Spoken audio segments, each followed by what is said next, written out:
All right, let's go for a ride. You can hear I'm accelerating, which is actually kind of terrifying. All right, we are back on the Oxidus Prime, or I think somebody actually called it Oxidus Grime, which is pretty accurate. Working on the engine mount plate. I have a mini bike adjustable plate here, which is going to help me fine tune it so I don't have to worry about alignment like right off the bat. I can put this in generally where it needs to be, then I can fine tune it with this.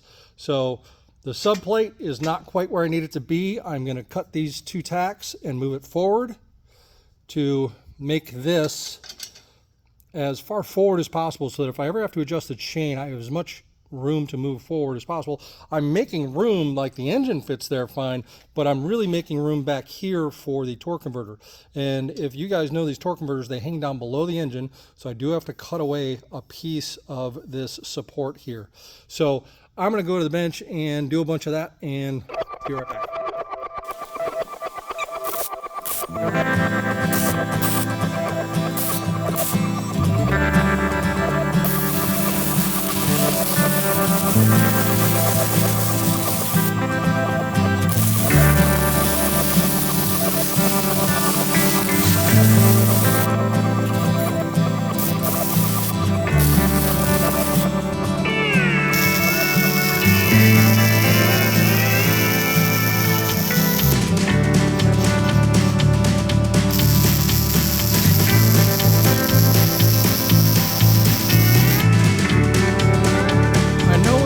Thinking that that's going to interfere with my bracket, but it's not, because I'm going to grind it off.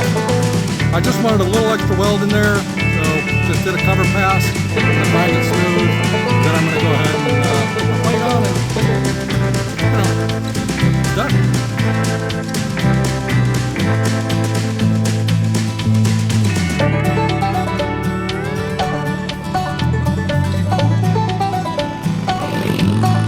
This up, got it set where I want.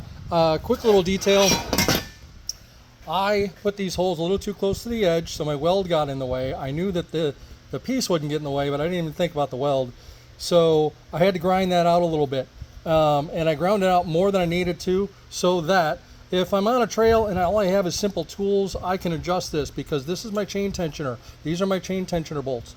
So if I'm on a trail, I want to be able to grab this with the pliers if I have to, fight with it so I can get back off the trail. Maybe I'm not on the trail with a dozen friends or at Mini Mayhem. Maybe I'm out there by myself.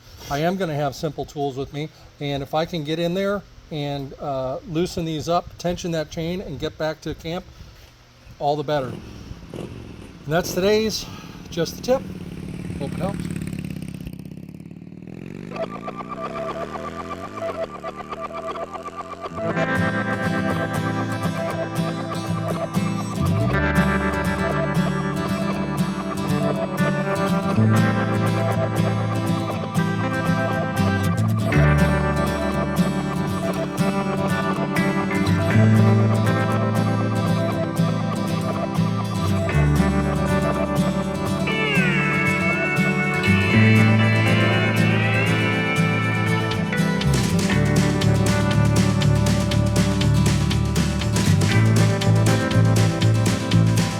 Alrighty, exhaust and carb are on there.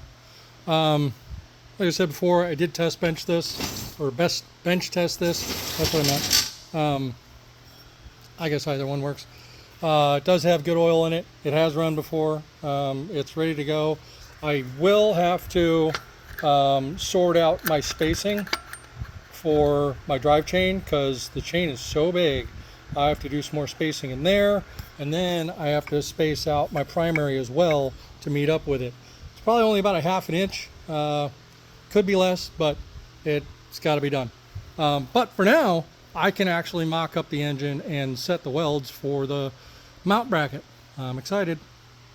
Quick note, in order for my bracket sliding system to work, I can't have this material here. Now, I did take note of on the back, if it's taking out any of the support system, there.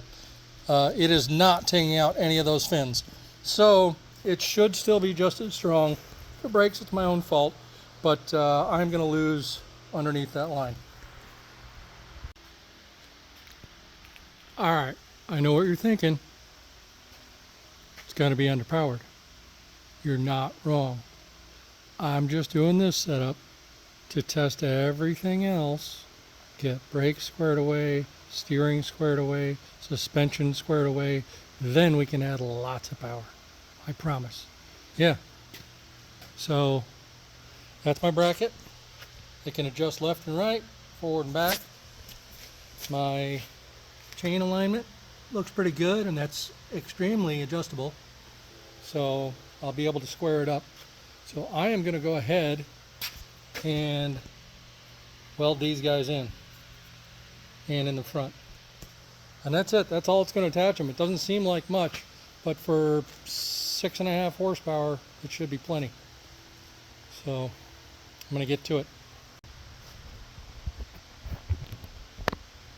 Almost started welding without pressing record. Yeah,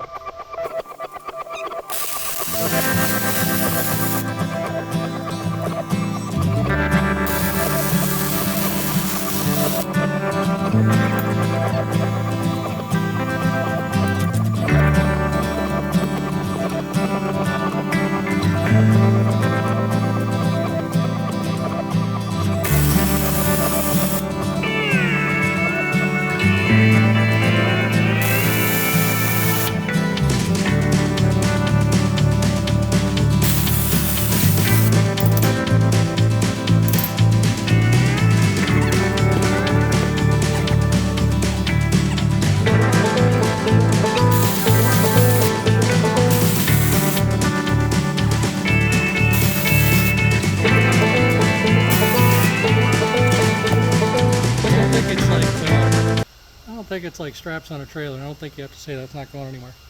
But that's not going anywhere. So I have the front to back lockdown at the farthest back it can go, because I want to put the chain on then I can tension it if necessary. But the side to side I do not have tied down, and I wanted to give you guys a perspective so you can see that this thing can move way off center to the right and way off center to the left. Now, right in here you can see my sprocket. I have to do some final spacing for both of my primary and driven clutch so that the chain won't rub in here, because it's an awfully big chain. So I have to do a little extra spacing in there. Might even have to modify my locking nut and use some thread locker.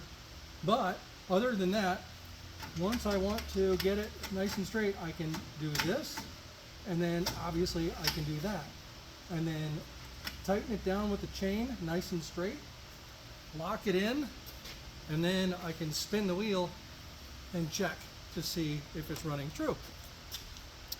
And then maybe even do some torquing, some actual torque spec stuff. Yeah, even right now I can see it's a little bit off center. There we go. That's a little better, I think. Well, I'm going to have to play with it, but you guys get the point. So that's the engine mount. I like the way it turned out. So that's going to be it for tonight, I should say. And we're going to continue this a little bit tomorrow afternoon, where and when I'm going to try to essentially hook up a throttle, even if I have to janky it, just so that I can run this thing. Because fuel tank and a throttle is all I need to actually test drive this. So pretty excited about it.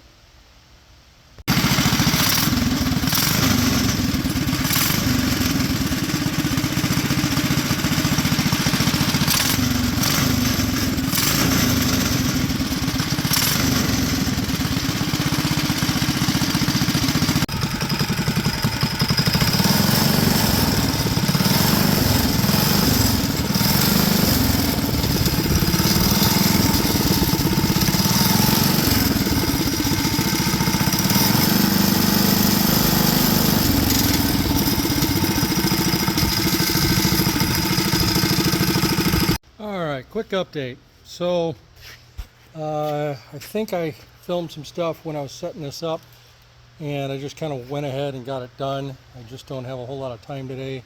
I didn't film much, I apologize. But it does run. I think I showed that in a quick video. It does turn the wheels. The chain seems to be centered.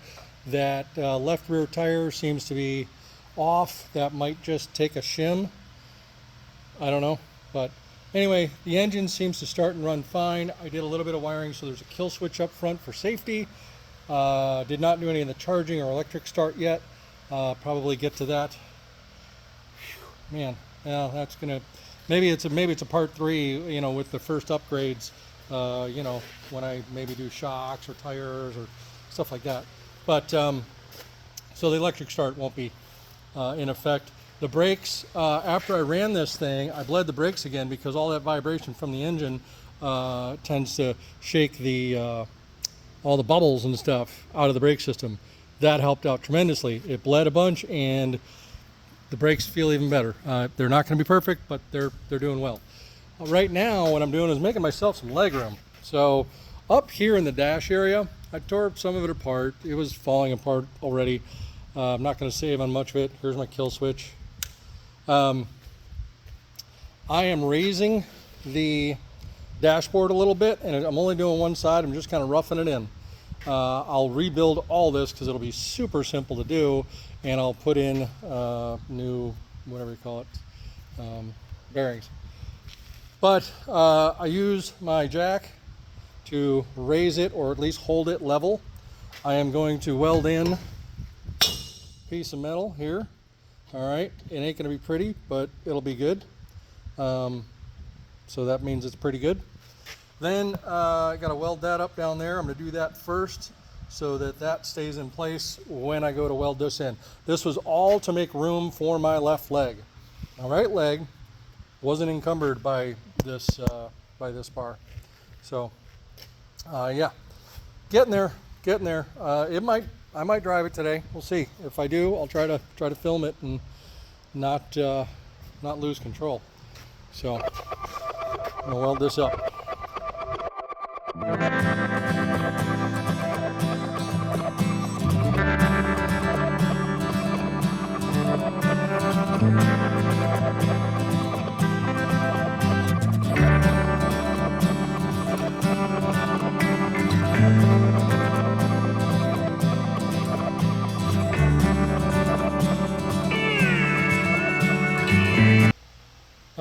We're going to go through startup procedure, hopefully, here. So I filled up the temporary super sketchy fuel tank, I guess, whatever. And then I'm going to choke it. I believe I left the switch that I put on the dash in the on position.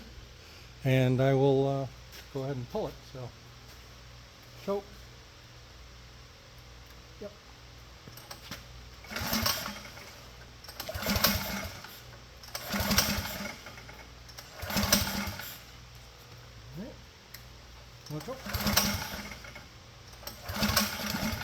There it goes.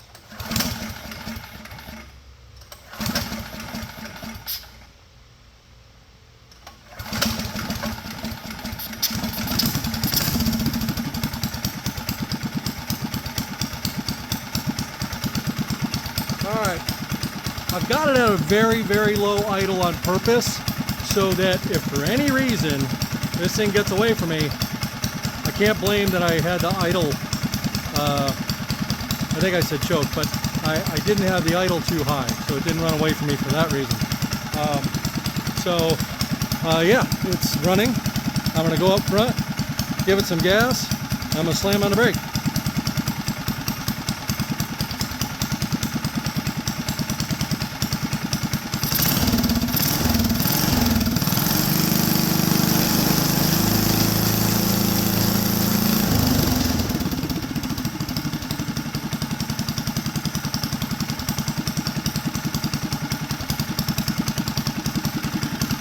I mean, I've got a kill switch. I'm gonna prove that in a second.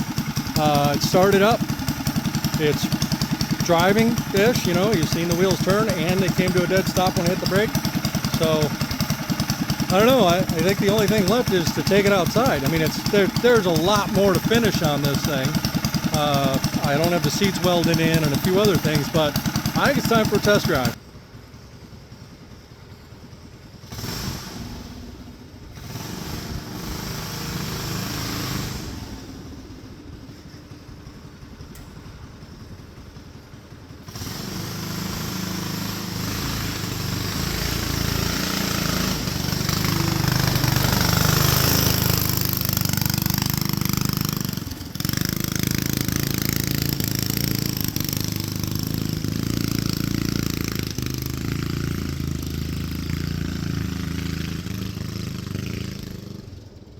All right, let's go for a ride.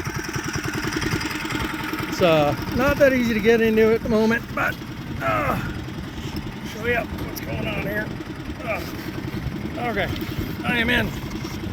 I have brake right there. They don't work so good, but there's just a lot more bleeding to go happen. These little Chinese master cylinders, not very good. Yeah. Anyway, and then got my throttle. There we go.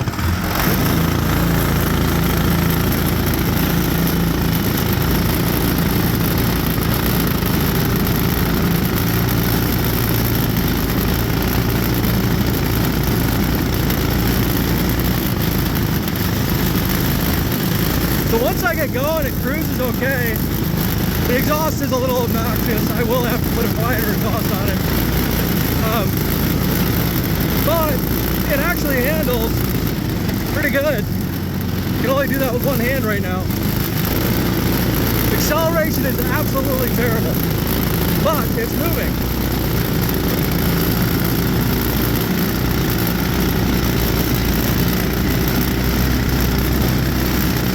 And you can hear I'm accelerating, which is actually kind of terrifying. If I lose any of my controls, I'm screwed. I'm guessing I'm going 15 or 20 right now, and I'm probably at like half throttle. So yeah, definitely a gearing thing. The ride's absolutely horrible, but that's not a big deal. I can take care of that, especially if I get front shocks. That'd be nice. Oh.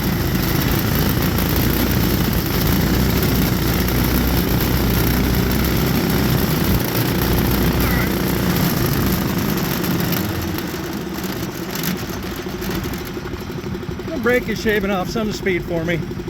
I'll check it again when I get in here.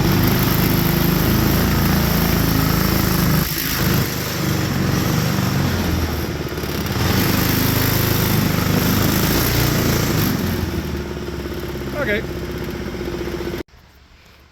So it definitely needs some more refinement, but I couldn't be happier that it's running and driving and sort of stopping.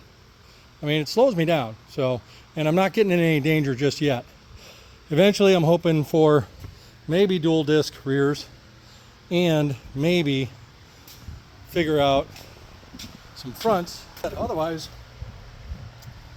I'm pretty excited that it's operational. It is not optimal, and that's okay. We're going to slowly adapt it. I did a little bit of research on the tachometer that was in this thing. The tachometer was Honda, and it was reading a red line of 9,200 RPM. It was also a vintage of the 1980s, I believe, or the late 70s. So I put that into AI, and it spit out a few possibilities. Then I looked up tachometers for those. And the only one that matched was a Honda CB360T. So that's a twin cylinder. It claimed on the internet that it was like close to 35 horse or 36 horsepower. It was probably not quite that much, but still, that was quite a bit for this vehicle, because this is only 7 horsepower and it's moving. So if I put anywhere near 40 horsepower on here, this thing's going to be a whole lot of fun, as long as I have suspension and brakes. Otherwise, it's gonna be a whole lot of terror. So anyway, I'm gonna see if I can refine it over the next couple days, do a little tweaking and see if I can get it to do anything a little bit better. And then I got to start figuring out smaller wheels and bigger sprockets. I think that's number one. Bigger rear sprockets, I should say. Some kind of gearing change. Yeah. Well, if you guys have any ideas, please let me know, because I might conclude the video here if I can't really come up with anything this week. It's going to be a long week. Got a bunch of work to do, and this is just something I do after working on weekends. So yeah, try to give me some ideas. 5 on 4.5 wheels. If there are any cheap takeoffs other than donuts would be great. I don't care about traction right now. I really don't. I just want lightweight wheels. If they're $20 a piece, okay. If they're $10 a piece, I'll drive 50 miles to go get them. But yeah, that I think would be huge. Absolutely huge. I also have these tires aired up like extremely stiff, but that's going to help with it being able to roll. And yeah, I was just trying to get rid of some rolling resistance by having them nice and hard. So that's part of the riding thing, and it wasn't terrible. It wasn't awful. So again, thanks for tuning in. If you have any suggestions, comments, hatred, whatever, put it down in the comments. Always, please head on over to Instagram, Chadbricated Instagram.